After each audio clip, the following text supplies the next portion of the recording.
Okay, we won't do that. We got it. No, that's going to be like the intro in, isn't it? That's it. That's all you're going to have in there. Man, I'm so sorry, guys. Oh, you've said it now. This is going to be a fantastic episode. The goal isn't to live forever. The goal is to create something that will. You're listening to another episode of Perspective, a podcast for wedding creatives, where we sit down often with a special guest and talk about our many years of experience in the wedding industry. Joining us this morning at the podcast table is the visionary behind the very popular Fin Flükra, Catrina Duthie, a Glasgow-based Shetlander who specialises in creating bespoke and stylish celebrations for couples who are looking for something with a personal, meaningful and tailored touch. We'll be talking to Kat about her business and especially about her unrivaled book of creative contacts that we've heard so much about, but also about networking, relationship building, brand awareness. Well, turns out this episode is pretty packed today.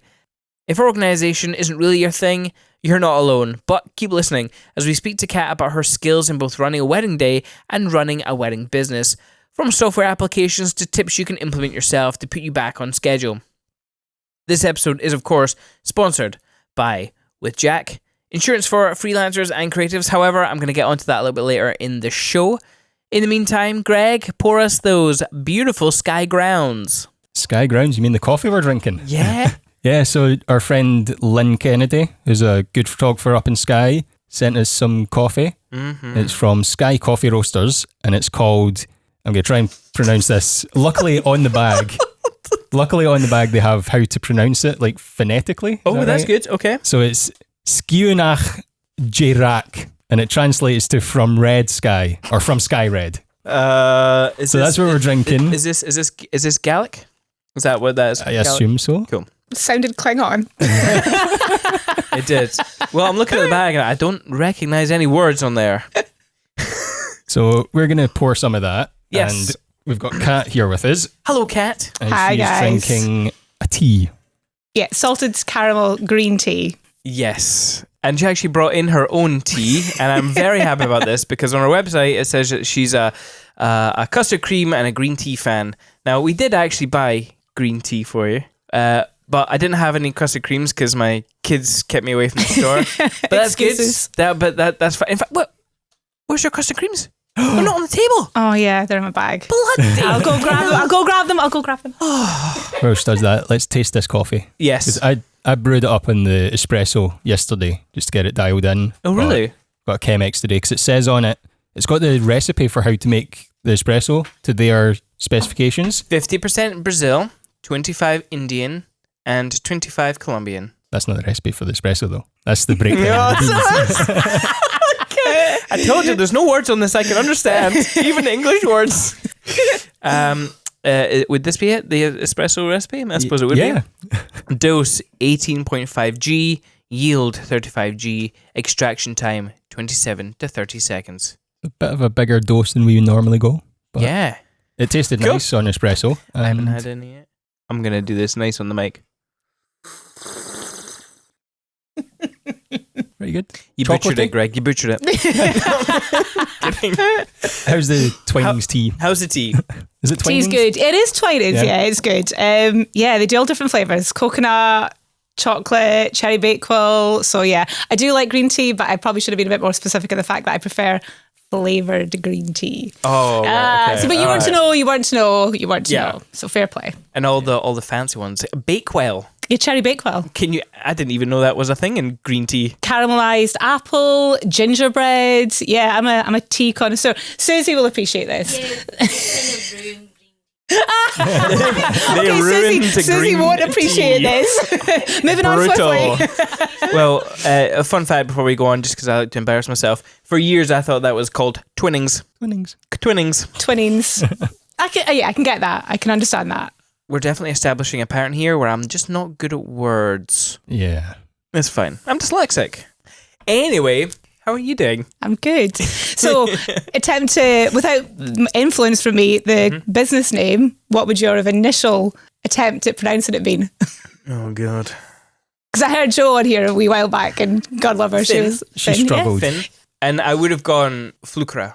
Yeah, Fin Flükra. perfect. the double I can't remember what that letter is. I want to say it's an umlaut or umplet. That's German, isn't it? It is, yeah, that's it, yeah. That would have confused me, but I just would have gone for the way I would normally say the word. Nice, you nailed it. So is that That's a pass. purely aesthetical, or is that traditional to Shetlands? So it's not traditional to Shetlandic, as some of my friends like to say. So it wouldn't normally have the little German umlaut, or I don't know what that is called, but an umlaut. So yeah, in Shetlandese, it wouldn't have that on there. It would actually be pronounced Flkra. So for obvious reasons, we made a decision that that would probably make it a little bit easier and more gentler sounding. That is fantastic. Yeah. So yeah, in Shetland, the word is pronounced Flkra. And we're all just saying it wrong, and you're just letting it happen. You're okay to... Yeah, but it's all good. It's all good. It's all good. You would have said it Just right. to say it wrong. It's kind of like Nike or Nike, Adidas or Adidas. Like, who's right, who's wrong? Cinemate or cinemate. Yeah, don't. cinemate. We've only just let that go last year. It feels like people have stopped saying that Don't now. bring it back. Yeah, let's bring that back. People listen to this podcast. My The God. Cinemate podcast. No. How's your week been? It's been good. I had a wedding last Friday. Joe and Liam's pals got married at the Tin Shed in Fintry last Friday. So Oh, very cool. Yasmin, bride, is from Austria. Dave, the groom, was from Paisley. So they live in Austria now and they wanted a bit of a hand. So Joe was like, get your girl Kat on it. And so it was a great day, really good. Joe was bridesmaid and Liam was all kilted up, part of the wedding party. So it was nice for them as well. It was good. They were kind of like, can chill out and actually enjoy the wedding. I was going to say, I hope they weren't working. Who No, did, no. Who did do the photos? So yeah, Alexandra. So yeah.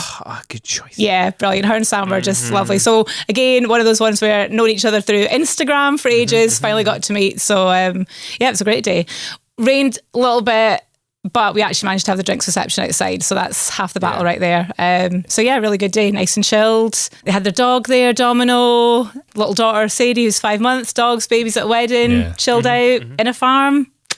Life is good. Sounds good. Good weather. I remember it rained on Friday evening. So it was raining in the morning. We'd already kind of committed to the fact that we were going to have the ceremony inside because regardless it was going to be cold anyway. So we just decided, look, let's not do the risk of in, out, which shake all about. exactly, yeah, exactly. There we go. So yeah, we committed to doing it inside, and then it brightened up just in time to be able to do the drinks outside and the photos outside, which because it was pelting it down during the ceremony. It actually started bucketing down, and I was like, oh please, please, please. But yeah, it stayed fine. And then it was a wee bit rainy later, but by that time everybody was like, whatever. And Yasmin's dress was just absolutely bogging at the back. Yeah. She didn't care. She was just having a great time. So yeah, it was really good. Cool, very cool. Best kind of couple that you can get. The ones that just like enjoy it and don't get too hung up on the, I want to keep everything perfect, because perfect doesn't really exist. So exactly. And when they do that sort of don't care about the dress, it's going to get dirty. That's where the photographers and the filmmakers are like, good. Yeah. Good. yeah, you can relax. So she was like that, cardigan on, getting her big boots on for going and doing the photos. She just wanted to really enjoy her day, and that's it. You stop worrying because you're only wearing it the one day. So what difference does it make if it gets absolutely bogging? Like, I've always thought that. Yeah, why are we so protective about the dress you'll only wear once? Yeah, Although mine's just absolutely bogging at the back. Alexa on last week's episode says that she puts it on every anniversary. So she puts it back on. Except for that one year she was too fat. In her Love own you, words. Lexi. That was her own words. I do that too, though. Do you? Yeah. I got my dress from Maybe Floss. it's more, Flossie and common Dossie. than you know. Yeah, well, actually, do you know what it was? I seen this thing. I can't even mind what it was, but there was this Facebook story or something, and this girl puts her wedding dress on her anniversary every year and goes out and does something. So I had like pictures of her out playing golf, just like random things each year, but she just puts her wedding dress on and goes and does something on her anniversary, and I was like, that's kind of cool. So I don't go out and do anything, but it's kind of like more like the scene from Friends where they're all sitting on the chair watching a bit of TV. I mean, Wendy made it from Flossie and Dossie. Why would I not want to wear that again? So I do, but so I don't care. I will happily embrace that. I wear it every year, just even for a little while, and then it goes back in the cover. Well, you know what? I sorry if I insulted anyone out there listening who puts on their wedding dress, but who do we know? We're just two males. Just we don't know these things. So yeah, but guys get to like wear their kilts again. Yeah. Like normally, I'm like my husband obviously kilt. I'm not saying everybody does, but yeah, guys wear their kilts all the time. So it's to balance the fact that for women, they tend to buy a dress for every occasion. Yeah. So we just buy one to make do, and that kind of balances it out. Yeah, okay. We'll go, And I can say that as a married person. It's quite an expensive one, though. Yeah, It's quite an investment. Yeah, it that's kills true, an that's investment piece, because if you actually work out wear to cost ratio, it probably actually works out really well, whereas a dress, you wear it the once. So, yeah, it's not a sustainable choice. That's yeah. So, Simon, you were at Gleneagles at the weekend. Well, yeah, that's actually really funny, because I too was working with Sam, and I was working alongside Christina and Jay Gullion. Oh, Elemental, yeah. Elemental Photography, previous guest on the show. Yeah. And they had hired us. Actually, it was just me. Hired me to make some, or to capture some video content for their photo and video package. So that was me on the weekend. It was great. So it was the first year that Gleneagles had put on their adventure race day. Oh, yeah, I've seen that on Instagram. Yeah. Yeah, and it was great. Not many competitors. There was only 19 overall. Though I think they're kind of treating this as a more like just gathering marketing material and kind of testing out the route, But it was a 5K row in Canadian kayaks, I believe. And then it was a 25K run, and then a 45K cycle. I might have butchered those numbers. Is it a kayak run? Yeah. So it's like the alternative triathlon. Instead of swimming, we'll just throw a kayak in. Yeah. Well, I think because they were running through a mountain pass. Now I can't remember. So they were running to the summit of a mountain, or a Munro, I should say, and then running. No, they're mountains. They're mountains. They are mountains. Yeah, they are mountains. Many mountains. It was snow capped. So I thought, if they're swimming and then getting to do that they're going to be absolutely freezing. Yeah. So it was me and Christina as a team trying to get from point A to B to C back to the hotel. And we managed to do it, and it was great. It's funny when you're doing these kind of events where it's more you're having to be at a certain location trying to beat the racers. Yeah, there. exactly. You're actually racing the racers. Yeah, that's the pressure. And if you're in a Land Rover and they're in a kayak, surely you can beat them. And nobody's got a stopwatch on you, to be fair. If we were in the Land Rovers, actually, we would not have beaten them. They actually got me to drive my car. All right. I thought you were going to say speedboat. I was like, that would have been amazing. A speedboat. Next year. A helicopter. Yeah, I'll take a helicopter. Hand gliding in just to get the aerial shots. You listen to this, Jay? Up your game. Come on. And yeah, we after the transition point, the third transition point, I raced because we were lagging behind because there was quite a difference between the first racer and the next two. So we kind of sacrificed a bit of filming of racers to having to just race straight to Gleneagles. I was proper racing. It was fast. It was maybe illegal. But yeah, it was great. And we did beat the cyclists, and all was well in the world. All good. It looked good fun. I was following along at home on Insta stories, watching Elemental story, Simon's story. Yeah. Eagles. Yeah. I feel like I needed to do some more filming and then be like, so I'm here at transition point 2 because I just couldn't film any of the racers coming in. So literally it's just me at point A holding a walkie-talkie, me at point B doing something, other scenery stuff. There's no racers in the Instagram. And you feel the pressure though when you're trying to do something, like I'll do some behind the scenes stuff, and it's either okay, I've actually got some time, but I don't want to risk doing something because something might happen and I might miss it. And then you're like, oh, you get to the end of the day, like, oh, you actually start off going, hi, I'm going to do some behind the scenes today. And then the next thing is like, and here's some footage of the first dance. What a great day it's been. So good. So yeah, I totally get that because you find that balance of you're constantly waiting or you don't think you should because something might happen and you don't want to miss it. So yeah, I get it. I totally get it. Yeah. We usually get to the couple shoot, and because there's two of us, I'll leave the photographers and Simon to take the lead shooter roles, and I'll just step back and get a behind the scenes of them doing their thing, and I'm like, yay, managed to get something of behind the scenes. Yeah, exactly, because at least with the two of you have that balancing act of being able to, and I always feel like as the planner on the day, if somebody catches me faffing about on my phone, I think they're going to be like, isn't she supposed to be like doing something, and I always have that guilt of, God, if somebody catches me, it's just like, oh yeah, well the wedding planner was too busy to deal with that because she was obviously on her phone. So yeah, there is that guilt as well, which is daft because ultimately it's like a 2-minute thing. So even other professional suppliers who know what social media looks like when you're on the phone working, Like, I was doing that at Gleneagles, and Christine was like, "You having fun on social media there? You want to get back to work?" I'm like, "I am working. This is part of work. There's nothing happening." But talking about racing in cars, your honeymoon sounded awesome. Yeah, we did Route 66 for a honeymoon. So I got married back in 2015. So disclaimer there, it was a while ago.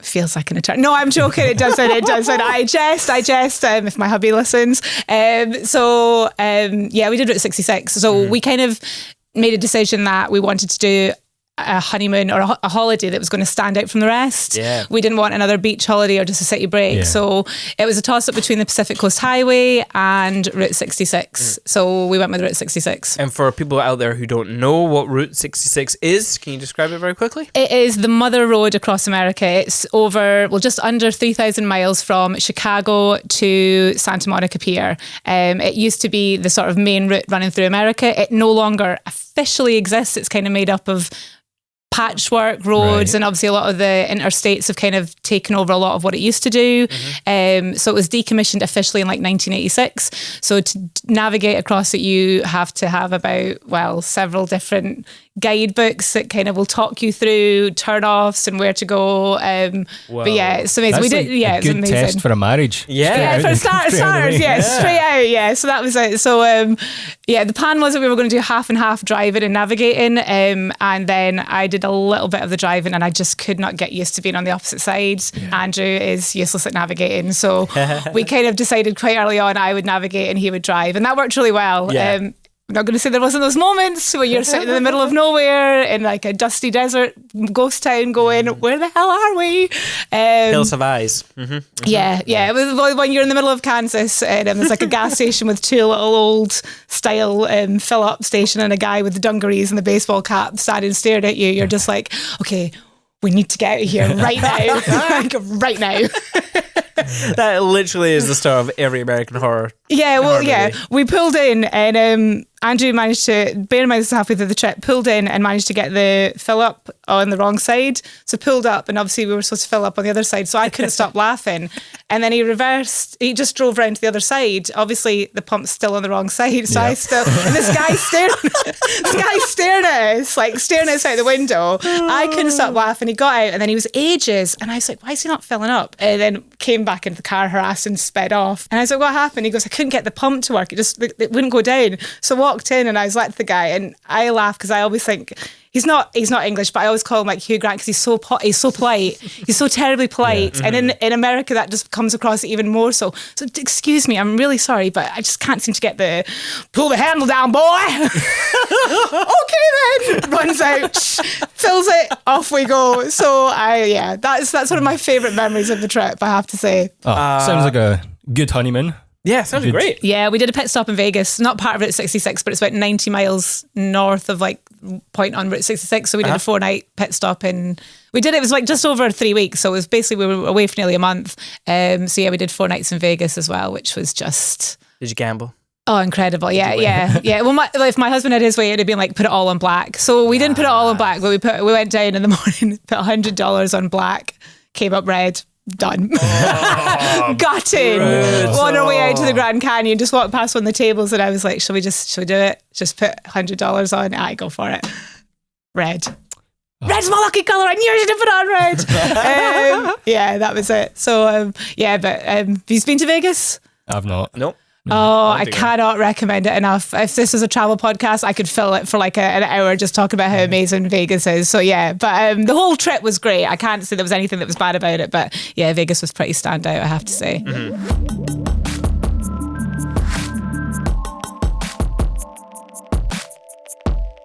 I always like to ask this in the most awkward way. Oh, good. I love awkward. Let's go for it. Who are you and what do you do? So, who are you? What do you do? So, I'm Catrina Duthie, but everybody just calls me Cat. I am a wedding planner extraordinaire of Fin Flükra. Flkra, see, you were pronouncing it right. It's all good. Yeah, well, let's talk about the name. Fin Flükra. Fin Flukra. I want to say that now. I want to say it right. I get it, but Fin Flükra. Right. Coolest name for a business. Where did it come from? So, I can take credit in the fact that it's obviously came from my Shetland roots. So I am born and bred in Shetland, Island girl. Are you one of the weird ones? No, because my mum's from down here, so the bloodline's been diluted. Cool. So it's all good. It's all good. Yeah, I know all the jokes. Yes, we have electricity. Yes, we have television. Yes, we have the internet. roundabouts? We have our own dialect. So a lot of people always go, "Oh, is it Gaelic or Gaelic that you speak up there?" And it's nothing like that. Like, we're not bagpipes. We're not tartan. The royal we. Orkney and Shetland used to belong to Scandinavia 500 years ago. So a lot of our culture, our heritage and our language is strongly influenced as a result of that. So we have our own dialect. So Fin Flükra is a part of that dialect. I don't want to say language, although it does feel like a different language. Is it kind of like how Doric is kind of classed as a language nowadays? Did you not say something about that? That's because is it or isn't it? It's not a language, but it's kind of being classified as one at the moment. Yeah, because it's like in Scotland, you've got English, Scots, and then Gaelic are the three sort of recognised languages. So yeah, it's a dialect. But, for example, the start of the podcast, you guys ask, "Oh, so how are you? What were you up to?" So if that was me up in Shetland, I would be saying, "Oh, fús du, Greg, war was du de strín?" I don't know, but something's down the stream. So fús du, war was du. Fús du, how are you? Okay. War was du, where were you? Okay. De strín, which you'll never get, is last night. So how are you? Right. Where were you last night? It's a really, really different dialect. It really is. Yeah. I like the sound of it, though. It's very sing-songy. It's very lilty. My husband, when he first went up, described it, his first night with me and my extended family, was just like, you could have been speaking French. Like, I genuinely struggled to keep up. So yeah, the word Fin in Flkra comes as part of Shetland dialect. You can actually go on and look up at the Shetland dictionary. It actually has all of the different words and what they mean in Shetland. So there you go, some homework for you guys. So you're not going to tell us? Could you please tell our listeners what it means? Yeah, so they Fin, could be in their shower. They could be driving. They might not have a... Fair play. So Fin is sort of to find or to feel. So that's what that kind of means. And then Flkra, which is how it would be pronounced in Shetland, means large flurries of snowflakes. All right, it was starting to get rude there. You just made it just awkward there. Like, what did you do that for? Sorry. Oh, dear. Everyone's thinking it. Yeah, nice. Well, everybody's thinking it now. So yeah, large flurries of snowflakes. And a snowflake is something that's a one-off. It's a unique thing. So that's the sort of idea behind the name. So I can't take full credit for the name. It's down to those waspies. Yes. Well, actually, I actually love the name and I love the meaning behind it. Joking aside, obviously, I thought it was beautiful.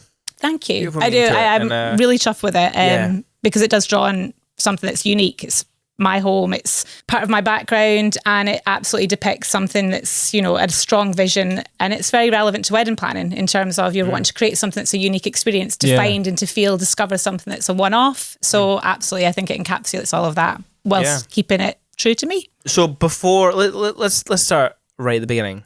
How did you get into event planning? Back in 2012, me and my now husband, but then boyfriend, were just kind of talking about career path, future. I worked in retail at the time, and I was like, this just isn't what I want to do. And we started talking about, well, what are the things that I enjoy? What are the things that I'm good at?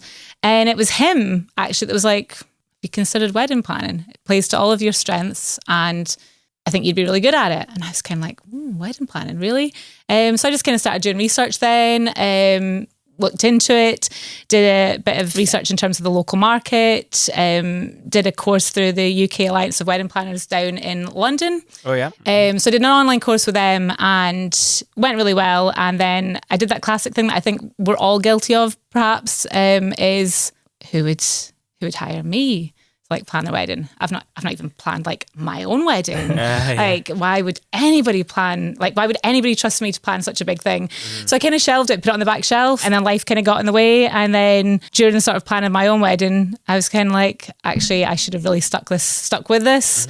So then I went down to London and actually did 2 courses down in London, two 2-day courses with the UK Alliance of Wedding Planners to get a real understanding of actually what does it involve, the business practicalities of setting up, and also the actual practicalities of what's involved in planning a wedding.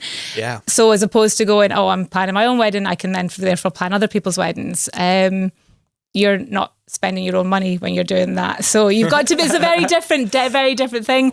So yeah, I did that, and then put out to a few planners in the area and said, look, I want to come and shadow, intern. And after doing that, I launched and Very cool. didn't look back. Did you gather any marketing material from your own wedding?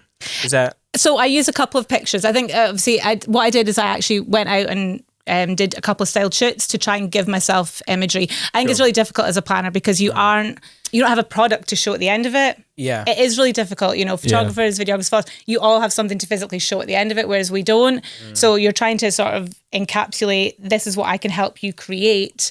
So I went around and kind of reached out to different people in the industry and said, look, I'm putting together styled shoots. This is who I am. This is what I want to do. Would you be interested in contributing? And pulled together a couple of styled shoots just as I was launching. Yeah. And I was able to use that along with a couple of images from my own wedding because I deliberately didn't want to rely on my own wedding pictures. It just felt a little, not dishonest, but do you know what I mean? Opportunist? Yeah, I think... I don't know if that's the right word either, but completely... Do you get what I mean? And I completely understand that. I'm not saying that I haven't done it because there are, if you look through my Instagram feed, there's a few images dotted in there and that's absolutely fine. But I deliberately didn't want to just use my whole visual launch to be my own wedding. So yeah, I went out and kind of put together styled shoots.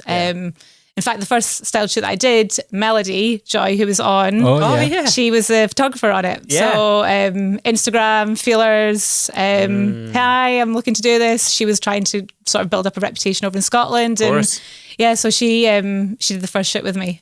So yeah, it was really good. And she's done another one with me since as well. So I love her images, so good. Yeah, she's got just stunning, absolutely stunning. And she's such a lovely person. She's so nice. Yeah. She's such a sweetheart. So yeah, so she kind of helped me with my first shoot, did another one and went from there. Did you, when you were starting up, did you instantly think this is going to be my own business or freelance, or did you look to get employment with someone? I knew I wanted to do it for myself, but I also am not naive enough to think it's still a relatively new market. I say relatively new market. It's still a relatively untapped local market. I think a lot of local couples perhaps don't necessarily see the benefit of a wedding planner. Yeah. A lot of overseas couples absolutely do. I think they realise that they're not based here in the country. They need to get somebody that will be on the ground and help them. But for me, I always knew I wanted to do it for myself, but I needed to build up that experience. And to build up that experience, I had to build relationships with others in the industry.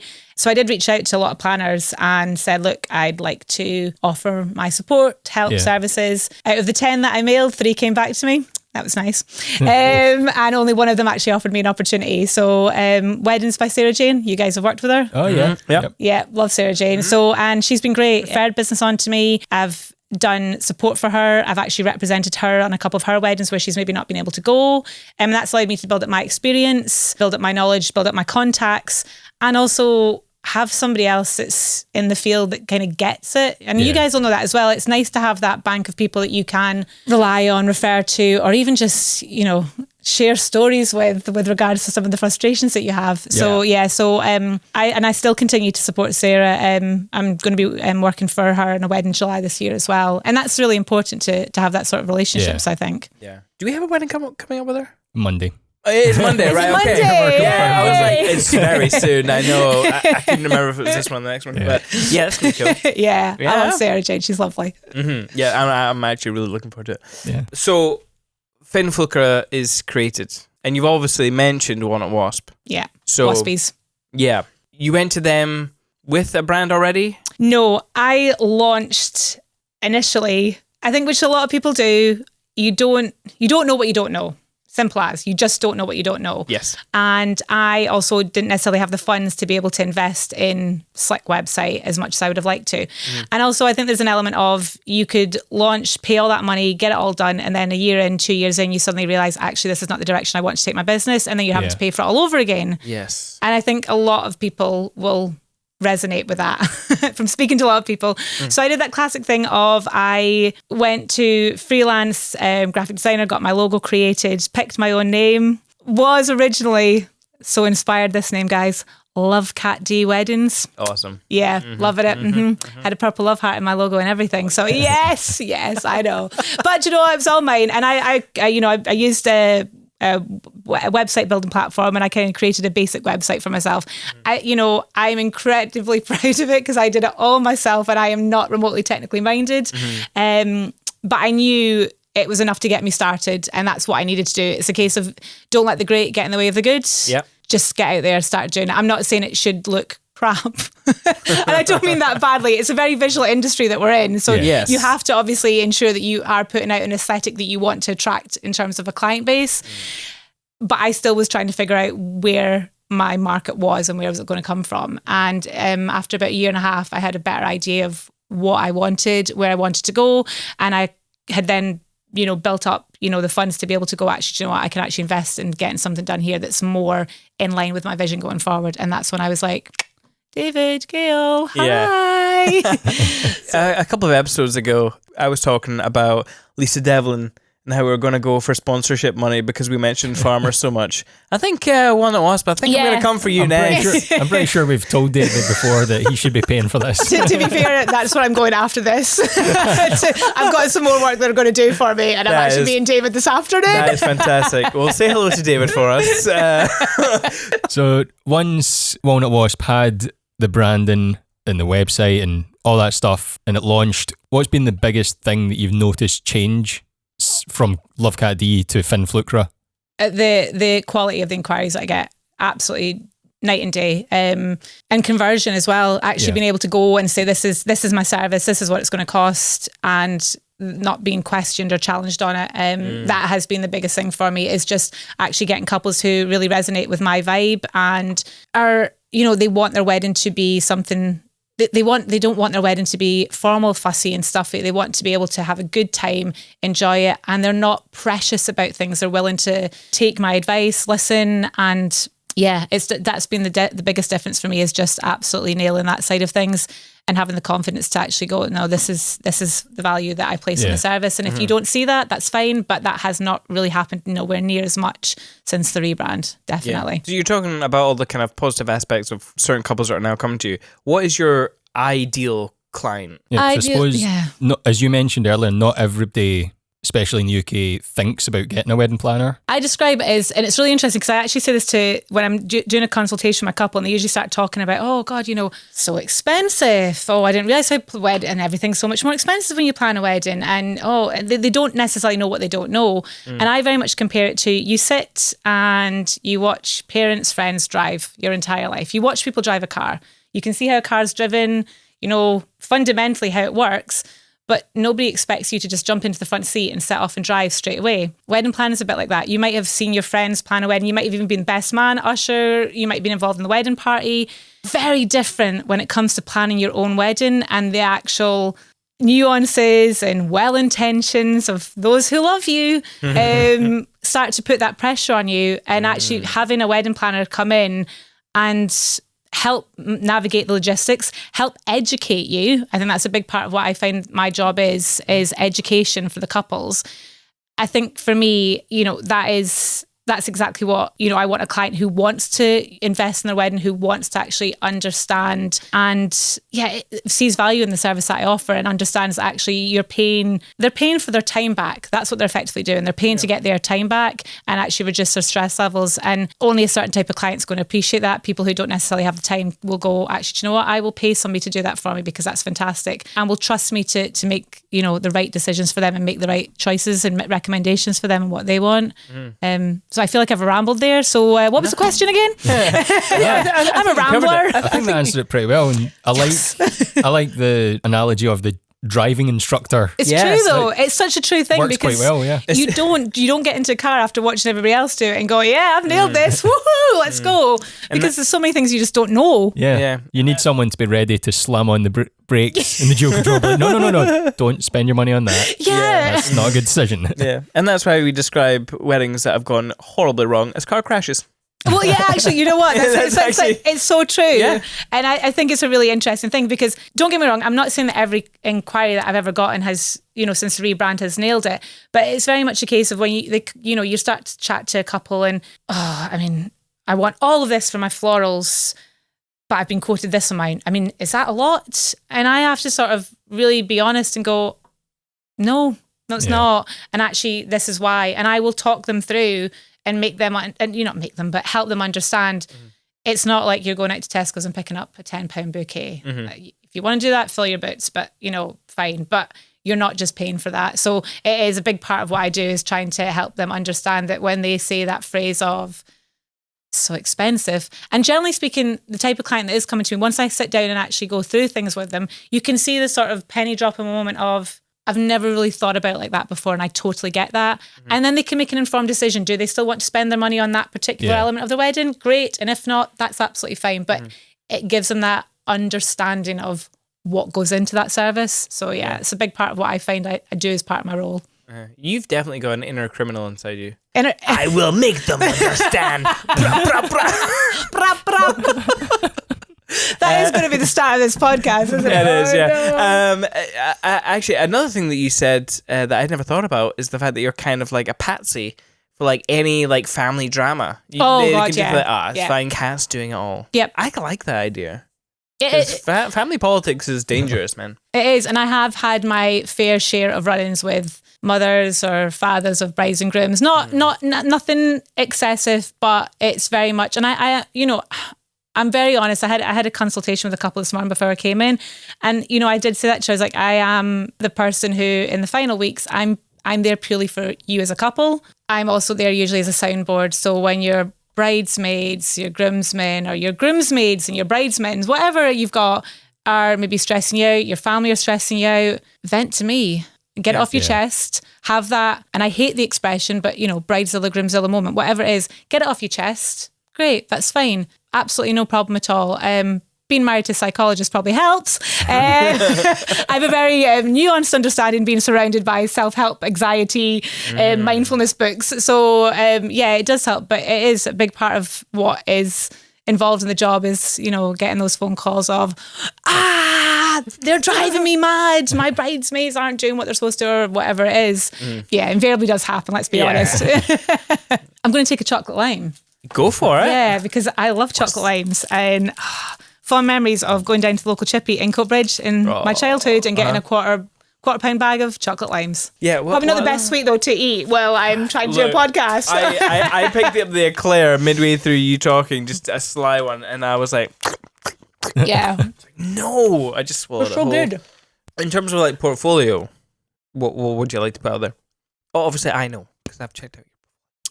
I do like couples who are, it's that chilled, laid back, very much what you said, very minimalist.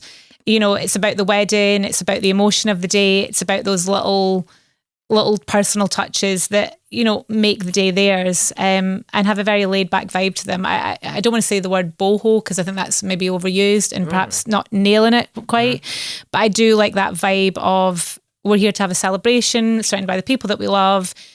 I want it to look good, but I don't want to get fixated on the point of that's what it's about. It's not about that. That helps frame what it's about. And that for me is ultimately what I kind of want to put out there in terms of that vibe of it's a celebration of love. That's what it is ultimately at the end of the day. And I think we kind of sometimes forget that. You're standing up there saying you are wanting to commit to somebody for the rest of your life, and that's a privilege to be part of. So I want couples who want a day that is a celebration and is, relaxed about it, but want it to look good without being overly, I don't even know what the word is that I'm looking for. It doesn't need the fanfare sometimes. Yeah. And I get there's a market for that, and I get that absolutely, and I respect that, but I don't necessarily think that's the kind of couple that I'm not looking to try and achieve that with the couples I work with.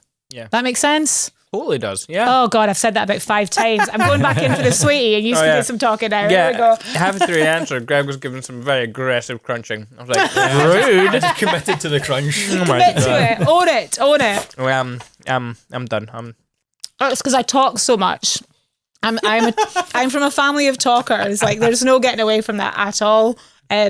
So much so that I obviously had to make a speech on my own wedding day because why wouldn't I? That's what everyone else is thinking as well. Why wouldn't she? I was like, from a family of talkers, as a rowdy group at the back, and they're like, way! Yeah. Nothing wrong with talking much. That's fine. With Jack was designed from the ground up and is tailored specifically for creatives. Whether you provide a service like design, development or photography, or offer advice to clients, With Jack is for you. It's focused on creatives. Insurance shouldn't be complicated, so with Jack has made every step easy. You'll deal with one form and talk to one Jack as you sign up, get covered, and move on with your day. With Jack, it's all about bespoke insurance for creatives. Simple. That doesn't mean more forms or faff, it means less. It's not about endless features and stale service. It's about one solid policy and the personal touch. Bye-bye unnecessary fuss. Hello, creative friendly insurance. Be a confident creative. Well, let's tack a little bit. That's a sailing reference. Tack. Change direction.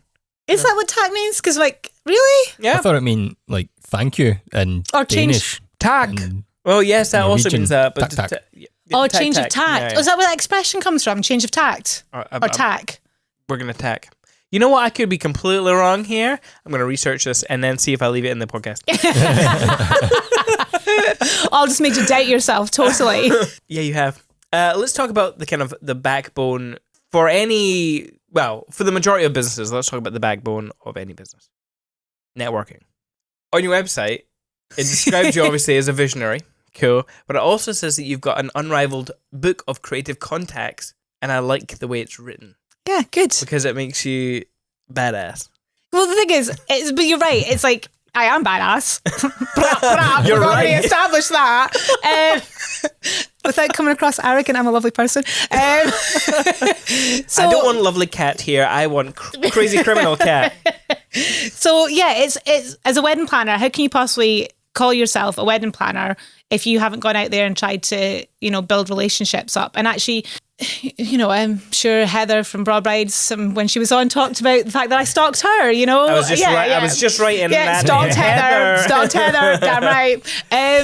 I've already said I'm a really chatty person, and relationships is an absolute fundamental cornerstone in this industry. But I think for the role that I do, how can I possibly recommend people to my couples without trying to establish a relationship or, build some sort of understanding of what those suppliers do and whether or not I'm comfortable saying, I can trust these people to work on your wedding and achieve what you want them to achieve. How can I do that if I haven't done my homework? I have to build that relationships and, do my homework and understand, who's out there, what do they offer, what are they about, and are they the type of person that's going to click with my client? Excuse me, there's nothing worse than you get there and there's no chemistry between the couple and their photographer or their filmmaker. That's awkward. Yeah. And it's they're not going to get the images that they want at the end of it, because ultimately it's just that it's not a nice atmosphere to have to be in. So yeah, networking's key. And I think when I launched, there's an element of naivety there. I didn't really know the industry that well, but I went out there and I started. Like I said, I went out and emailed 10 different local planners, and only 3 came back to me, but you know what? Fair play.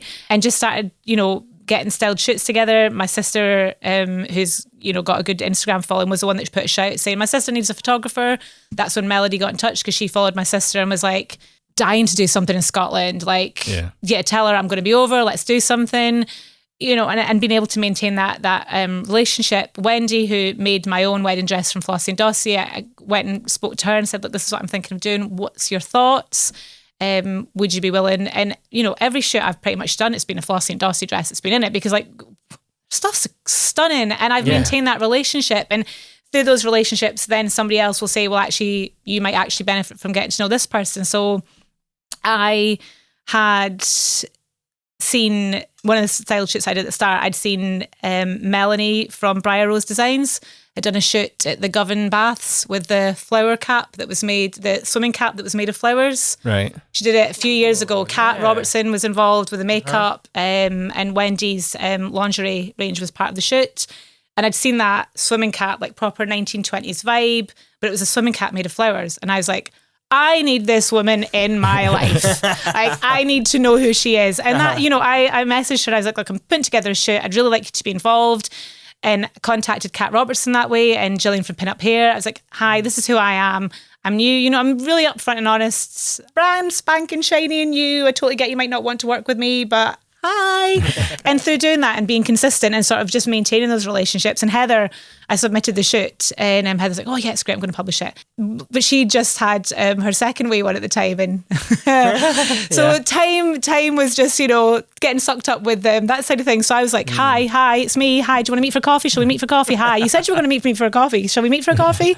And eventually she met me for a coffee. And she's one of my besties. And the same with Mel. And then Heather was like, do you know who you'd really get on great with? Sarah from Photomac. You should speak to Sarah. Met Sarah, went out for our first friend date on Valentine's Day, actually, that year. Romantic. I know. They were like, what are you doing on the 14th? I'm not doing anything with my husband. Are you? No, neither am I. Shall we meet up? Okay, then. So, yeah, that was our first meet. And, through Instagram, following people, liking people, commenting, engaging people in conversation. And, if you admire somebody's work, shout about that. Like, don't sit there. And I know it's too easy to sort of scroll and just go like. But if you want to really build relationships, and that's part of the reason why I'm chatting to you guys, I'm like, oh my God, this is amazing. I love this. And people then will be like, oh, there's, sincerity there. They're not just saying it for the sake of, and I get that networking takes up time. And, particularly when we head into wedding season, it's like, see you later, family and friends. Catch you in autumn. Yeah. I mean, that is how it feels. So it is important to sort of try and maintain those relationships through any means, WhatsApp, comments on social media, and trying to meet up for the odd coffee when you can. And that's, I think Heather talked about it and Gillian did as well as part of the Wedding Collective. Community is so important. Yeah. We are mostly sole traders. Or if you're lucky enough to work in a duo, you guys are so lucky. You wouldn't say that. How dare you? I've heard. You're the organizer. You're the organizer, aren't you? Yeah. I'm the charm and the good looks. And the modesty. But yeah, we do work on our own. So a lot of the time. So it's important. Otherwise, for your sanity, you need to have those relationships and people that get what you're going through, not even just in terms of whether it's film, floristry or makeup or whatever. The business side of it, it's tough. It's you're self-employed, so you can all relate to each other in those challenges as well. So networking is absolutely fundamentally key, more so I would say than any other aspect when it comes to wedding planning, in my personal opinion. Yeah, it's actually been a recent conversation about moving office actually to a bigger space where we can get more creatives into work together. That's exactly the reason why Susie sort of came in here, is to have someone else to talk to and just bounce off of. And David Ruff's now in here as well. And it's like, could there be something bigger and that actually has more purpose built sort of thing? Yeah. I mean, I am a people person by the nature, which is ironic because it's a real split of my sort of time. I'm a people person, and the job involves me being at a wedding filled with rooms of people and suppliers and chat and all the rest of it. But the other part of it is me sitting in my home office dealing with emails and doing admin and spreadsheets, to-do lists, budget trackers, and that's really it's lonely. And I do struggle to sort of keep myself motivated on those.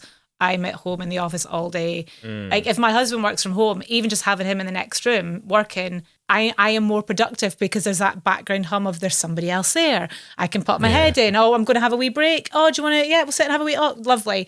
So I definitely think that you do need that. And I totally get if expanding a space so you can actually have the opportunity to just work with somebody, just because you need that. It's apparently, somebody told me, I can't remember who told me this, that the reason why you see so many sort of people sitting working in coffee shops is because the ambient noise is apparently, for humans to be the most productive they can be, ambient noise, background noise should be about 70 decibels, and that allows you to be more productive apparently in a coffee shop. On average, that's the decibel that you get, which is why you find that most people tend to enjoy being in a coffee shop and it's more productive. No, it's the coffee. It's the coffee. Yeah, and the coffee, obviously. And here's Greg with his noise-reducing headphones on.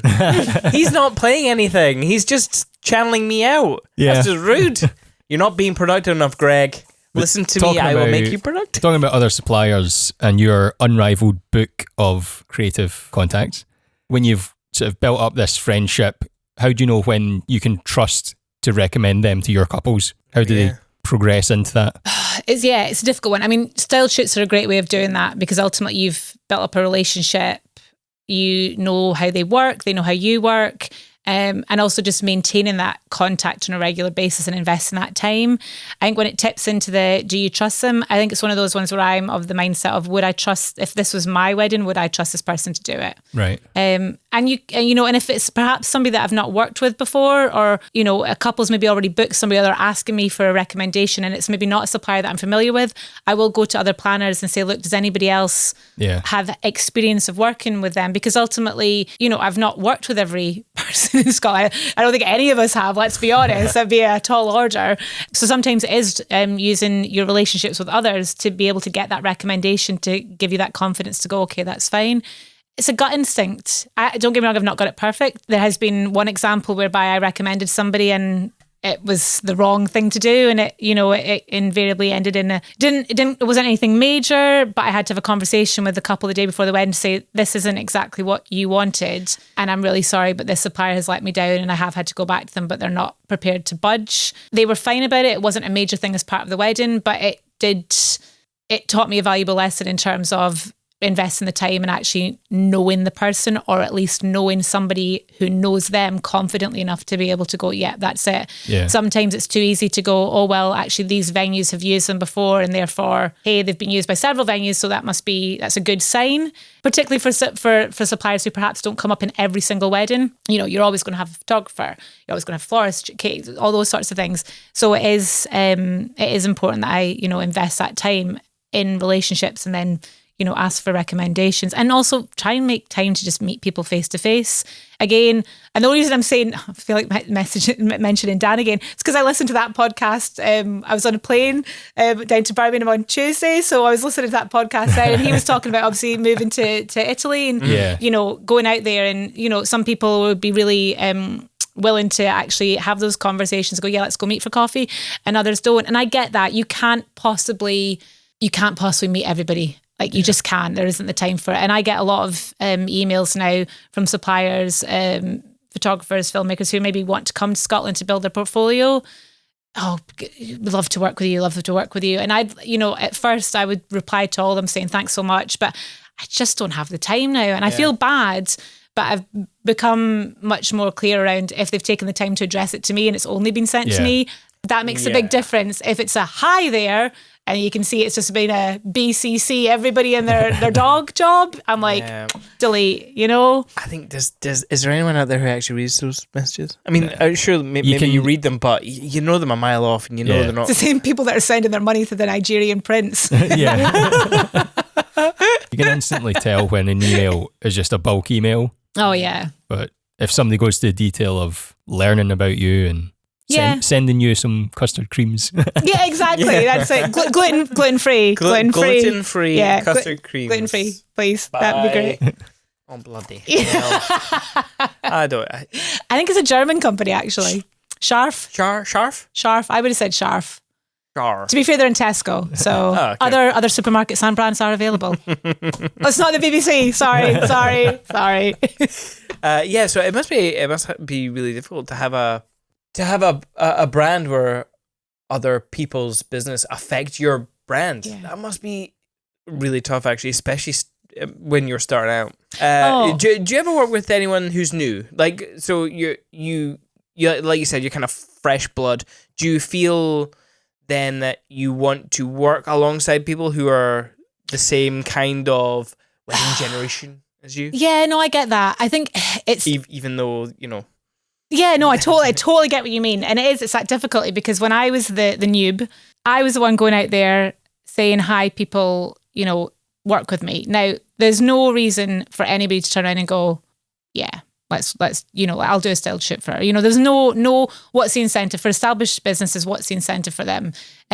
So, there is, going back to the whole network, and it is a lot of getting FaceTime so people can actually really see what you're about. Yeah. As a wedding planner, it is that difficult dynamic of I'm entrusted with my couple's wedding, and therefore the suppliers that I recommend for that, I have to be confident and 100% confident that they will I have to trust that they'll be able to do a great job. And if they're new to the industry, it's that balance of how can I trust if I don't know there's a portfolio there? So it's a real quandary. It is. And I'm not going to lie. I'm not going to sit there and say, I absolutely don't work with new people. Yeah. Because ultimately, if we all had that attitude, nobody would get into the industry. Let's be honest. Like, everybody was new. We were all new at one point. So it's a difficult one. And I think that's where it goes back to the example that I gave, whereby I was a little bit maybe too trusting without doing the legwork. And that came back and bit me in the backside. So I do sort of really build those relationships. And when it comes to new people, I'd have to have a really strong reason as to why I would recommend them over and above somebody that's maybe more established. That being said, I don't go to my couple and say, here's one option. I always say to my couples, I'm going to give you, I try to keep it to about 3 or 4, 5 absolute maximum, because otherwise it just becomes overwhelming. You guys will know that. So, I will go to them and say, right, these are the suppliers. I'll also give them the price range based on their budget. So these are in and around your budget. I'll always give them an option that's maybe a little bit above the budget, and I'll also give them an option that's a little bit below their budget. And I clearly signpost that to them so that they understand what they're getting. And I will, give them a sort of breakdown of, if I've worked with them before, sort of the background of them, who they are, so that they kind of get a vibe of what the company or the person's about. Ultimately, it's their decision. And I make that very clear as part of the service offering as well. You're right. Other suppliers do directly reflect on me, but I'm not liable for their work. And I do make that clear to my couples. It is a case of I'm a funnel. That's basically, I'm a funnel to try, you Google Glasgow wedding photographer, Glasgow wedding videographer. It's like overwhelmed. I mean, you just sit there and you just go, and if you've never got married before, where'd you begin? How do you know what you like? Exactly, I mean, a lot of it's understanding different styles of photography, filmmaking, what do they like? What don't they like? So straight away you're starting from there, and then you give them the options. But for me, it is difficult. I have to have a really good, strong relationship. Ideally, I'd like to have worked with them, or at least done some form of styled shoot, to be able to be confident that I could recommend them.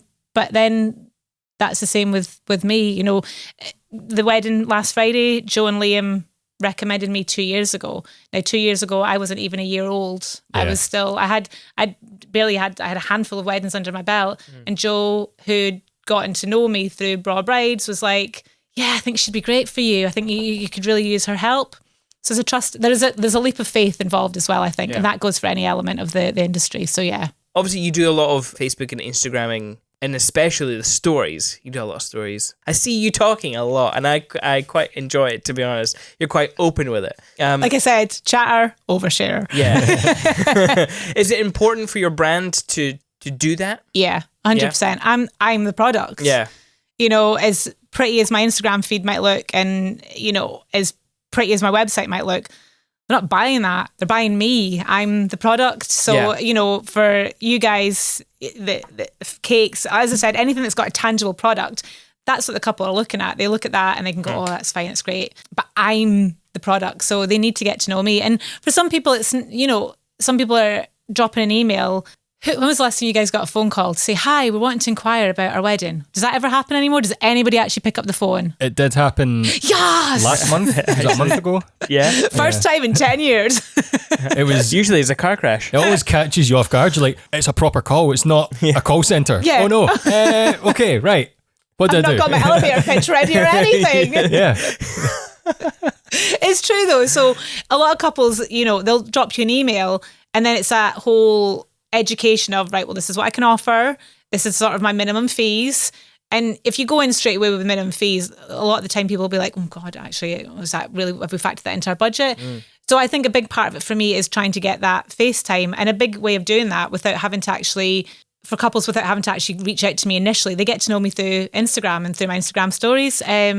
I am bad for being inconsistent in how frequently I do this. I'm trying to get better, because I'll go through phases of I'm on there loads, and then suddenly it'll airtime will drop, and then I'm like, oh my God, I've not done this enough. So yeah, Instagram stories are a big part of allowing people to get to know me, because ultimately if they think, oh, I like her, she seems like my kind of person, they're more inclined to probably go ahead and go, actually, we'll drop her a line, let's chat, let's book. So yeah, no, that's cool. And that kind of touches on my kind of next point I wanted to make about the organization, because obviously people know that putting out content regularly is beneficial for the algorithms and all that kind of stuff.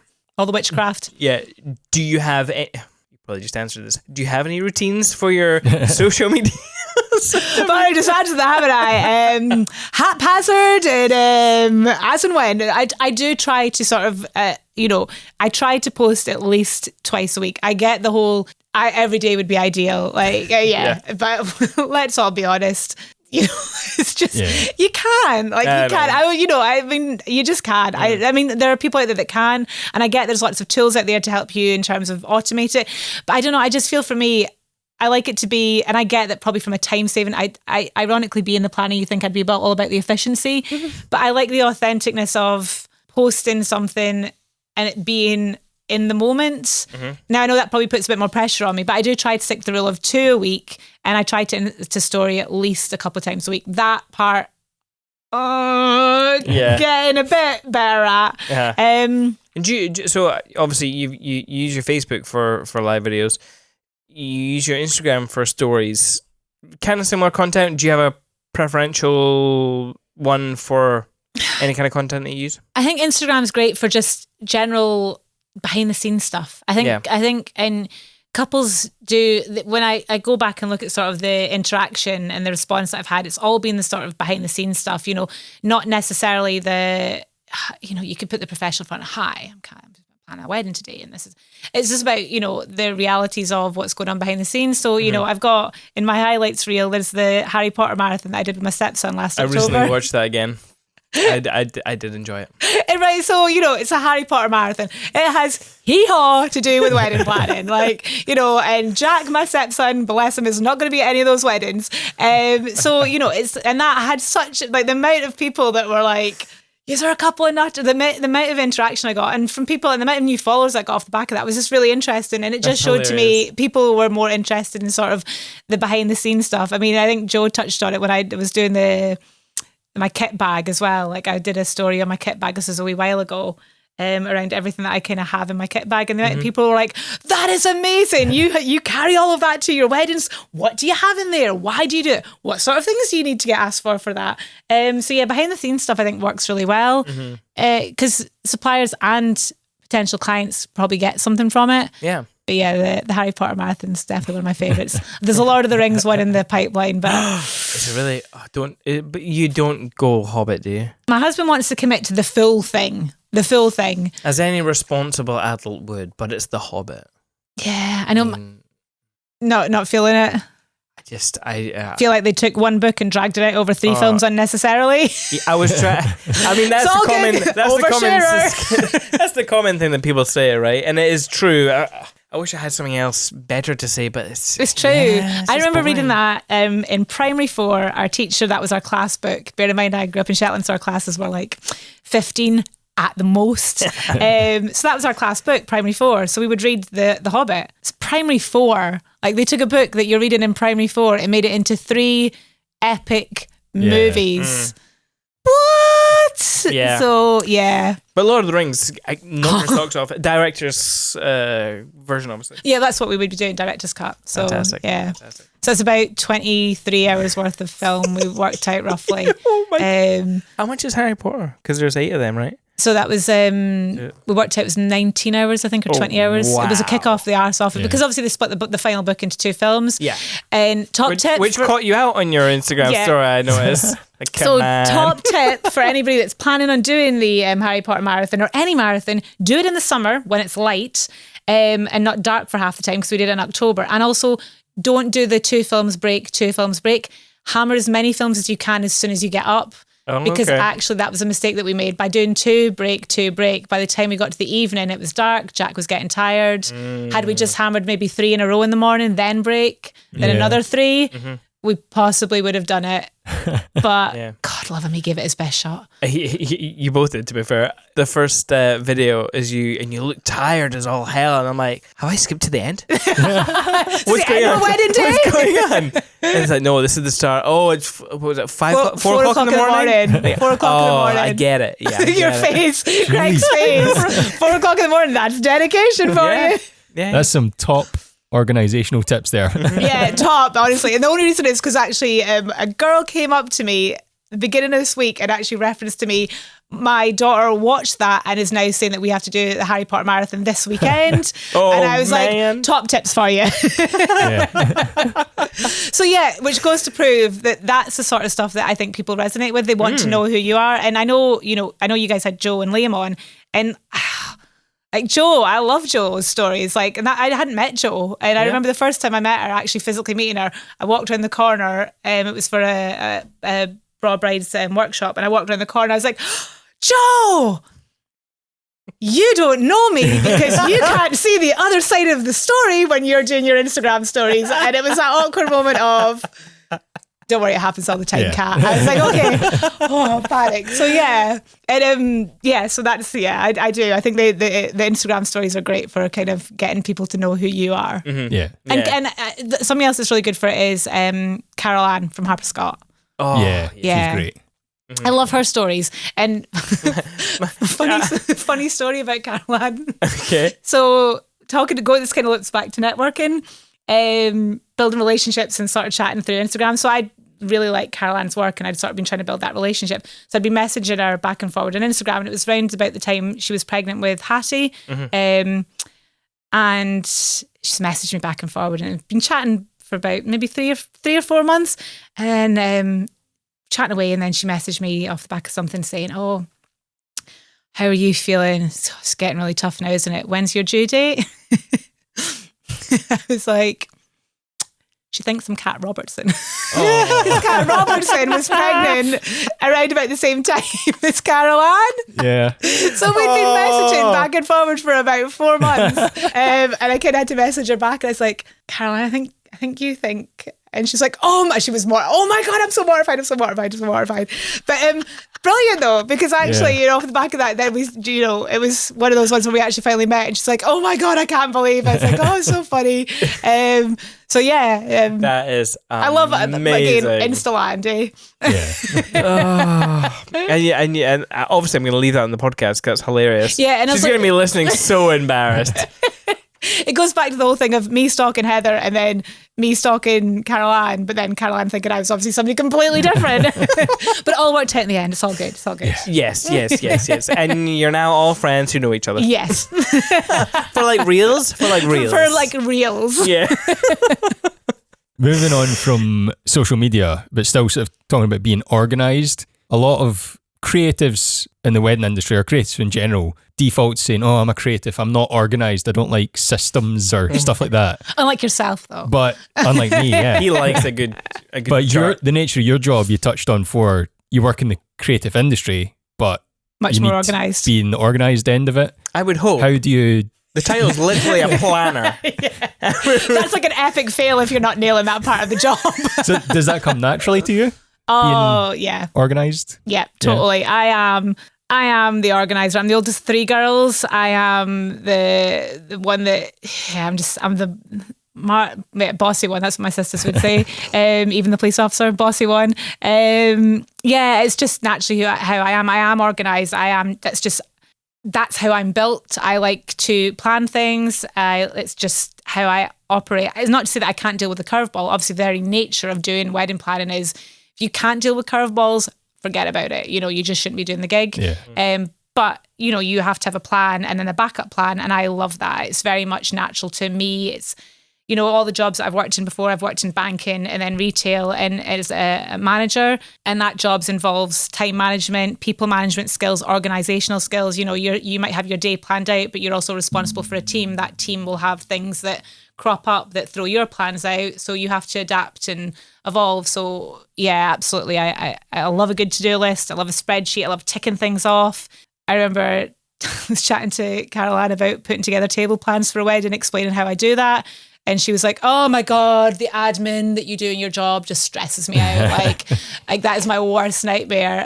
But I love it, it's just, and it becomes natural to me. So I think you have to really enjoy it. The same for you guys, same for everybody in this field. You have to enjoy what you do. Otherwise it does become a struggle. And if you do get to that point where it is a struggle, you've got to question if it's the right thing for you anymore. The biggest thing, as I already said, is that I struggle with is just sitting at home alone with my to-do list and my spreadsheets that I love. But I like the sort of interaction of other people. So hence why networking is like key. So now I'm kind of building a picture of your day. So you sit alone, you do your work, you go a little bit stir crazy, and then you get on social media, right? You do your live stories. Yeah. And then you're like, yeah, then awesome. But that's it though. It's a case of it's that outlet, and I'll sit there and I've got like different WhatsApp groups with different people, and I'm like, I know you're at a wedding today, but or like leaving voice notes. I love a voice note. Yeah. Like, oh yeah, it's quicker than texting. Like if you're trying to sit there, and obviously if we've already established I'm a bit of a rambler, if you're trying to sit there and just sort of text, it can take so much longer. Whereas I can sit there and like press hold and just talk, and then send a WhatsApp voice note or whatever, and then it's like you're able to have a conversation with somebody who's trying to work too without distracting each other with having a phone next to you. You can have a conversation going back and forward. Yeah. And it is, you get that vocal aspect of the person's voice. It's it's a way of having a conversation that you could probably fill in like half an hour, but you can have it over the period of the day and you feel you've got that connection. So a voice note, telling you guys, revolutionized. Forget texts. Voice notes. Voice notes all the way. All right. Like 100%. Texting is like, texting's done, guys. You heard it here first. I'm going to try doing that. I'm generally going to do that. Sometimes I'll leave little videos. Oh, Sorry. no. Oh, yeah. I don't know. Hang on. Where are you going? Where are you going? Yeah. Got a voice note. I've actually voice noted my sister this morning to wish her I sang happy birthday to her. She's in Carnoustie, and she's busy paddleboarding up a hill or something somewhere, so I just left her a voice note. But yeah, I do voice notes a lot. So hey guys, I'm just on the podcast with Cinemate. So Carol Ann and Heather, I thought you'd appreciate me sending you a voice note whilst I'm on here. So hope you guys are good. Let me know what you're up to. Yeah, say hi guys. Whoop, whoop, whoop. Hey guys, I'm just on the podcast with Cinemate. So Carol Ann and Heather, I thought you'd appreciate me sending you a voice note.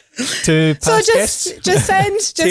Yeah, there we go, right. Heather and Carol Ann. So yeah, so that'll go through to them. So yeah, we do that a lot, and I do that with other. Like it's just quicker, particularly like on a wedding day as well. It's just quicker if I need to just sort of like my dad has a terrible habit of phoning me, and I'm like, Dad, I'm at a wedding. I told you this, so I'll text you and I'll see you tomorrow. Okay? I'm sure Love it's you, not as bye. calm as that. No, to be fair, actually, because he'll phone and then he'll like text to say, "Did you get my phone call?" And I'm like, "Speak to you later." So yeah, so a voice note goes a long way. Yeah, That's cool. I'm down. Are I there feel like we any- went way off tangent. Are there any there. That's other fine. sort of programs or services that you use to sort of either manage your life or your business that could translate to other people? So in terms of like for my clients, in terms of planning and project management, there's so many different things to try and keep track of with weddings. And if you're not just planning one wedding at a time, obviously you're planning several weddings at a time, and they're all at different stages. They all involve different degrees of support.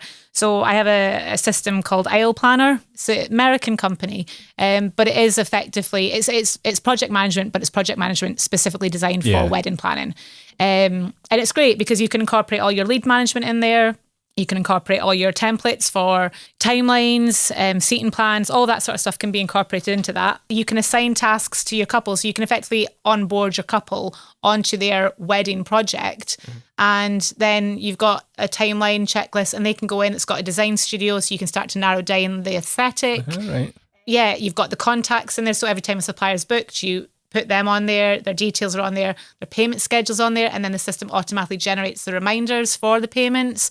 So it helps really keep it very seamless. Yeah.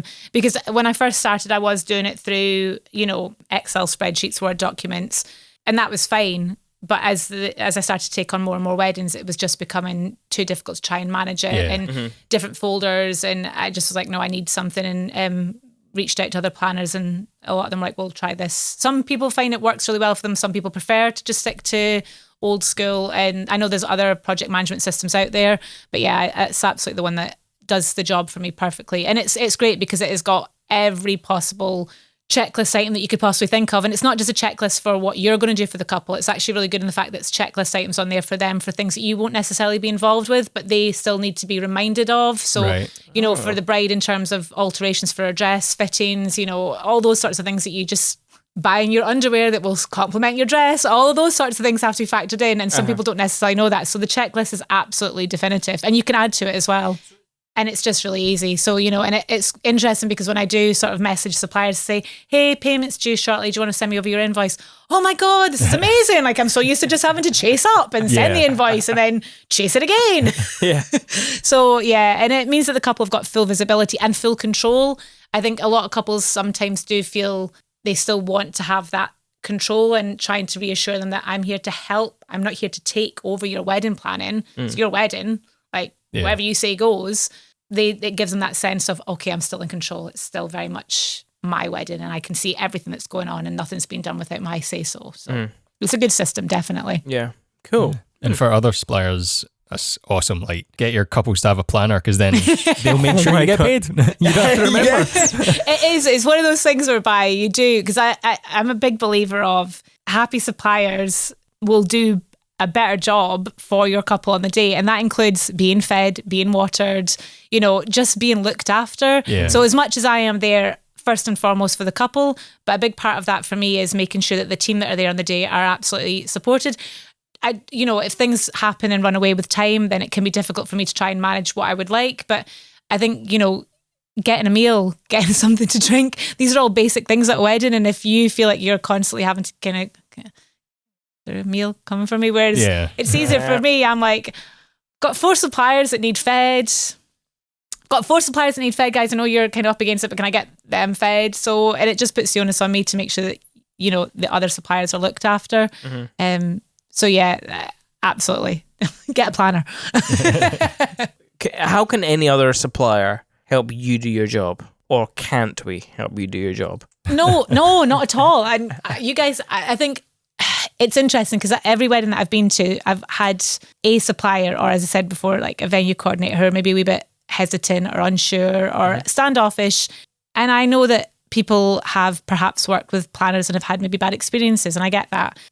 Wedding 2 years ago, I had a filmmaker who was like, heard there was a planner involved. Like, not going to lie, wasn't thrilled at the prospect, but then was really honest with me and said, actually, you are absolutely nothing like the planner who they'd had the bad experience with. So I get for everybody in the industry, I think planners, and there's no consistency in how every planner works. And that's been the feedback I've had from others in the industry, is depending on which planner they've worked with, it's been a different way of working. And I think that sometimes causes the sort of hesitation. And if you've maybe had a poor experience, that can kind of put you off. So for me, I try to lay out how I'm going to work from the start. It's a big part of saying this is how it will work. I'm here to make your lives as easy as possible as well. So as much as I said, I'm there for the client, but why would I want to hack off the team that are going to create the wedding for my couple? Like, my job is to make your guys' life as easy as possible. So have the gumption to know that you guys are going to want a couples shoot with them at some point during the day. Factor that in, like, make that time happen. Same token, I'll also say to my couple, if you need time out, you tell me and I'll tell everybody to go away. And I have had to do that in the past, where I've had to sort of say to a photographer, look, time out. Like, my couple were just like, Kat, we just want 10 minutes. Yeah. We just want 10 minutes. And, the photographer was like, oh no, but this is great. And I was like, can you just give him 10 minutes? Is that okay? Susie's back. Hey, Susie. And don't be scared to ask questions. Like, I think some suppliers are, hesitant to ask, and because they think they might be being obtuse, or they should know, or is that a stupid question to ask? If you've worked with several different planners and they're all operating in different ways, don't be scared to ask a question. Like, as I say, I've had some of the other suppliers that have worked with me before and then have messaged me to say, oh, but I'm now, this planner's working with me and they're doing this. What is that? And I'll go, well, actually, I can understand. This is how I would do it. But ultimately, maybe go back and double check with them. We don't mind. We're here to help. In terms of like photographs and video content, do you like having that stuff sent to you, linked to you? Do you like to use that stuff? Like, I in general for photography, I'm not really sure what the etiquette is for sharing photos and stuff. Obviously crediting people. Oh, 100%. 100%.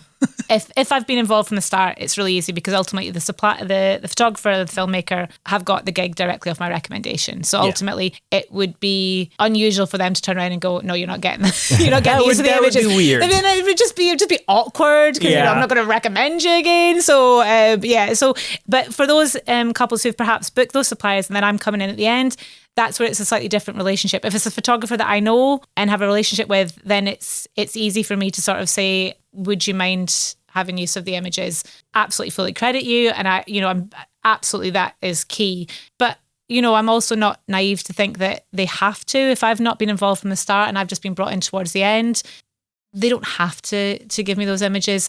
And I always offer to pay for them. I think that's, and I get there's a whole argument in the industry at the moment around, not argument, that's too strong a word, but there's a debate in terms of for yourselves and photographers, you're creating content that other suppliers have the opportunity to utilise for their portfolios without having to pay for. There's not many other industries that we have this. And I think David and Gail touched on that, perhaps went on their podcast way back at the start.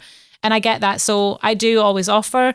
I think, we know ourselves the whole, it'll be great exposure for you or free marketing. And, I get that. And I think it's a case of we're all here to help each other out. So I don't expect it, but I'll always ask the question. And if I've never had somebody say no to me yet, and I do put in when I book my clients, I ask them to sign off on a photography consent. So I'm getting their permission to use the images. Yeah. But ultimately, I have that built in to say, with the photographer's permission as well.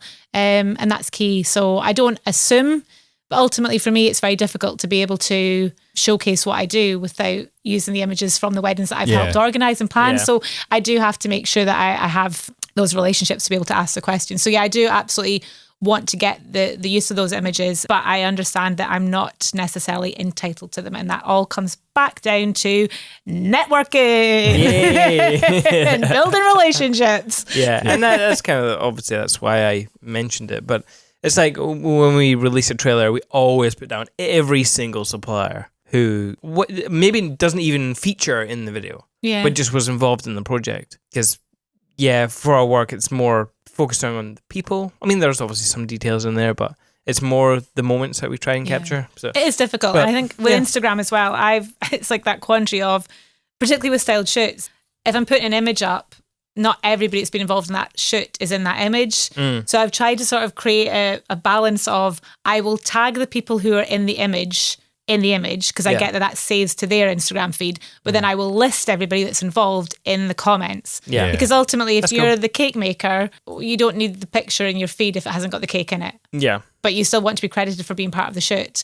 And I try to do that. That's how I balance my Instagram feed. Oh, cool. If you're in the image, you're tagged, but if you're actually part of the wedding or the shoot, I will try to list you. Yeah, that seems fair. But it's difficult because for some weddings, you've got a ridiculous amount of suppliers and not everybody wants to be tagged in every single... So you do feel like, am I over-tagging somebody? Like, are they like, oh, for the love of God? Like, yeah, we know we were in that shoot. We know we were in that wedding. So it is difficult. You're trying to do the right thing. Oh, yeah. I didn't even realise people were... They could get annoyed with that. I don't know. I just kind of always feel like I'm worried that I'm tagging people in images and it's like, yeah, they have these images. They were involved in it. So they already have those images. Why they don't need me to tag? Do you know that way? As opposed to the photographer, absolutely, you should be crediting. So yeah, it's I'm trying to do the right thing. And I think everybody is. I don't think anybody is trying to manipulate anybody else's work as their own. So yeah. Do you have any tips or tricks or ways that you've done stuff organization wise that you feel like others could benefit from? Table plans is it's always an interesting one. You've got 200 guests at a wedding. You've got a table plan up in the corner, like on an A3 or A2 stand. You think those 200 people are going to get a chance to look at that and figure out where they're sitting in that big ballroom? Of course they're not. Auntie Jean, Uncle Bob wandering around going, what the heck? Where am I going? Where am I sitting? And I'm sure you guys have seen it. Yep. This is one of my top tips for that side of things, particularly if you're dealing with bigger weddings. And I got this from Sarah Jane, from interning with her. Seating plan, names, sort them, alphabetical order with the table that they're sitting next to in the next column. So, hi, do you know where you're sitting? What's your name? Simon. Quick to the Simons. Yep, Simon, you're on that table and it's over there. Boom. You give a handful of those out to the ushers because that's their job, folks. Ushers are there to help. Or, bridesmaids, whatever your bag is. Your wedding party should be there to help. So hand out a few of those. And that makes their lives easier in terms of actually helping people to sit down. That helps seating go so much more seamlessly for bigger weddings, in my experience. Yes. And the amount of, groomsmen, bridesmaids that come up to me and they're like, this is genius. Such a good idea. Yeah. What's funny though is when you go to somebody, what's your name? They invariably give you their surname. No, I just need your first name. It's okay. It's informal. It's informal, guys. It's Excuse me, all the Fergusons, put their hands up. There's like 20 of them. Oh, God. Let's just stick them on the same table. Don't like them riffraffs. So it's things like that about trying to figure out ways that are going to help the day run more seamlessly. You'll have a timeline, and I know caterers will have a timeline that they put together for sort of food service, and they'll have a front of house or event coordinator as part of that. But I'll put together a timeline from the minute hair and makeup arrive till carriages end of. And my timeline is built in like 15-minute blocks, and it will detail who's arriving, who's departing, what's included within that section of time. Because ultimately there'll be things going on during the ceremony. So there's a ceremony, but actually this supplier's arriving for the drinks reception, that supplier's arriving for the drinks reception, so that everybody can see what's going on. Now, I don't send that out to everybody because, hair and makeup are only there in the morning. They don't need to see the full schedule for the day. But for the likes of yourselves and for the photographer and for the caterer and the venue, it is great because everybody will have their own timeline roughly. Weddings tend to go a certain way. So I will try to make sure, and within that I will build in things like whatever time the couple think it's going to take takes longer. Speeches never take half an hour, guys. That's right. Grand designs. Grand designs, mofo. Twice as long. So speeches is an absolute. Bride never on time. It's just never on time. In my experience in all the weddings I've done, bride has never been on time, myself included. So you can have your guideline, but build that into the day so that you can help maximize the day for everybody, the couple and the suppliers, so that everybody's getting the best out of it. That comes with experience, obviously. You won't know that until you've done a few weddings and got them under your belt. And you learn, and sometimes things are outside of your control. If one of the groom's two brothers decides that they want to do a 12-point speech on things you need to know about them, it's going to take longer than, the 20 minutes that you allocated. And you can't do anything about that, but you can help, support everybody else in understanding, like the band. Hey guys, don't bother rocking up when you're supposed to for set up. We're running half an hour behind. Cool your jets, chill out. Or, actually there's some food left over. I'll get you some meal while you're hanging about. It just means that for the suppliers that are coming later on, I can help facilitate their day a little bit better. So being organised is having a plan and executing it. And that is very much probably my top tip, is making sure you factor in time and a little bit more for those aspects of the day that you think are going to run seamlessly. If you've got 200 people at a wedding, don't say it's going to take 50 minutes to seat everybody. Of course it's not. Oh, yeah. No matter how efficient you are, even with those sheets of paper, you're still looking at a good 20, 30 minutes. Yeah. Well, I suppose one thing that we used to film or see a lot of would be the, I can't even remember what they call it, the introduction to dinner, the tunnel. What is that called? Receiving line. The receiving line, thank you. Oh, right. Yeah. We used to see that all the time, and that would take forever. An extra half an hour. As soon as you see that on the timeline, you're like, that's just a waste of half an hour or more. Great for us, we could set up. The thing is, they need to apply the same rule as like the Queen and the royal family. Shake, move, shake, move, shake, move. That's it. Get them out, get them through, people. And part of my job is helping move things along because, the couple, once they've got married, you'll see it yourselves. I've got a sweet in my mouth, people, in case you think I'm sounding weird all of a sudden. She went back for it. Went back for my chocolate line. It's the same one, yes, that's right. And it's the same one that I'm nurturing through this entire podcast. But you'll see that the couple will come out of wherever they've got married and they'll just stop. And then everybody just starts to congregate behind them and they're trying to get out the venue or the hall or whatever it is, unless it's outside. And I'm invariably like, right, guys, need you to walk. You're the Pied Piper. Wherever you go, everybody will follow. And it's just little things like that and it's difficult because, for yourselves and the photographer, you don't want to sort of be interfering with that. Congratulations, you got married. So it's a case of 2 glasses of fizz. Come with me, guys. Yeah. Come with me. Follow. I always find that funny, even at elopements, when you're like, do I say congratulations now? No, that would mean I'm one of the first people. It just doesn't feel right. It should be Auntie Jean or something. like a close. Excuse me, Granny, come here. Say congratulations first before I get in here. It is. It's awkward, and generally speaking, it'll be I'll try and have the glass of fizz because ultimately, you'll see this a lot of couples usually want to do the confetti shot or they want to have the group shot with everybody. Maybe if it's a smaller size wedding, the best time to do that is straight after the ceremony. Yeah. Absolutely the best time to do it. So it's a case of, but they're also all riding on the high of, we just got married, it's amazing. And you're like, right, okay, focus people, let's go. Yeah. Because you want them to get the best out of the day. So it's easy for me to be like, oh, Glasgow-based, congratulations, come with me guys, we're going to go do this now. Yeah. And everybody just naturally follows, and it makes life easier for you guys because you get it done. Yeah, 100%. And then the drinks reception can begin, then you can kind of get into the rest of it. So yeah. Especially like just after the ceremony, a ceremony is like super structured.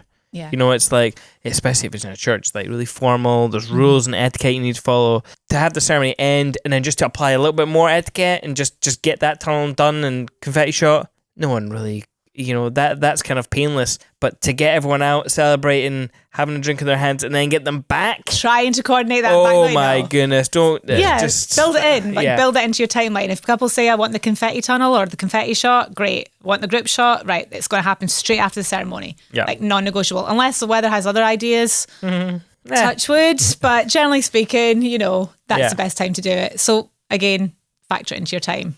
Yeah. I think a big thing for me is I'm not just dealing with the stress of one person's wedding. I'm dealing with the stress of several people's weddings at one time. And they're all pause. Well, that's just rude. It's going to be a couple now, Greg. Go get it. That'll be a live call. I'm just going to check and see if I've got any. Oh, I've got a voice note back from Carol Ann. Oh my gosh. Wait, hang on. We'll play it in a minute. It's going to actually be a couple, isn't it? Hi. Who was it? Was that a real couple? We're laughing like that. Fixture plumbing? Plumber, mate. Wait, hang on. That's not right. There's something about the deal with the freelance something over there, and I was just like, I don't actually know what you're asking, so call back another time. Is it insurance for freelancers? Because we've got you covered. No. Gotten. Just renewed with Jack as well. That's right. Did you? Yeah, I did. Are you a with Jack customer? Yeah, I'm with Jack customer. Fantastic. I'm also Ashley's first ever wedding planner. Oh, yeah. So, yeah, there you go. So, influencing at all levels, guys. Right, got a voice note from Carol Ann. I don't know if I should play it or not. I definitely play it. Okay. Play it down the mic, though. Okay. Oh, cool, you. That's awesome. Thanks for sending us the voice note. Yes, tell me. How did you get on? I cannot wait. I bet you absolutely loved it. You sounded happy in your voice note. So I really do hope it all went well and you loved it. I really enjoyed it. The point that I'd go on again because it was so much fun. But Heather, tell me, how are you feeling?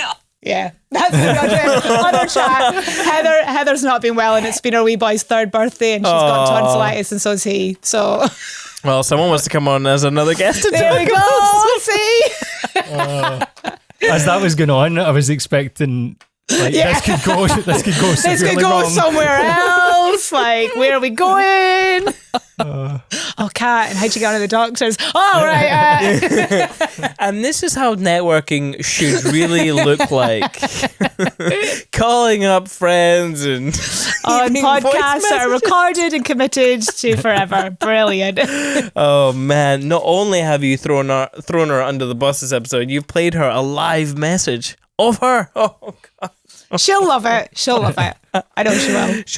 She'll kill me later. She'll be hiding back in her car away from her husband and kids. Those are my favourite Instagram stories of hers. Her just hiding in the car. Oh, they're in Legoland at the moment. Oh, are they? Yeah. She's messaging you back from Legoland? Yep. Oh my God, you guys are good friends. I'm like, this person can wait. Oh wait, the voice message, delete. Yeah, note to all of Simon's friends.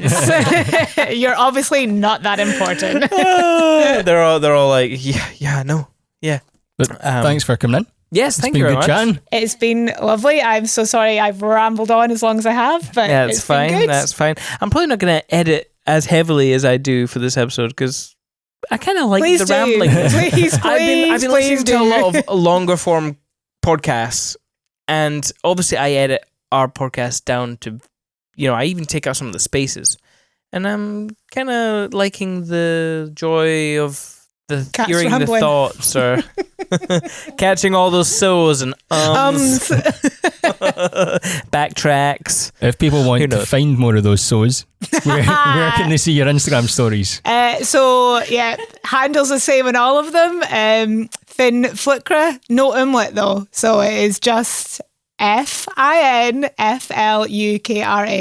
and the same website.com and the same on Facebook as well. Nice and straightforward. easy. Once you get past the spelling. Yes. And ours are? Ours are Cinemate Films everywhere and cinematefilms.co.uk/podcast if you want to get links to the show notes and stuff. Yep, absolutely. Today's review comes from Susie Lee. Some of you might have heard of her. Oh my goodness, not her again. The title was Keeps Me Motivated. And we didn't force her to write this. Love listening to the Boys podcast, even though I get to hear most of it firsthand when it's actually getting recorded. She tries not to listen to us, she says though. Even when I'm listening to a podcast that isn't related to what I do, for example, videography, I still find it super informative and it makes me realise how much there is still to learn in this industry. Waking up and listening to this weekly gets me super hyped and inspired for the day. Thanks, Cinemate. No, thanks, Susie. Thank you, Susie Lee, photography.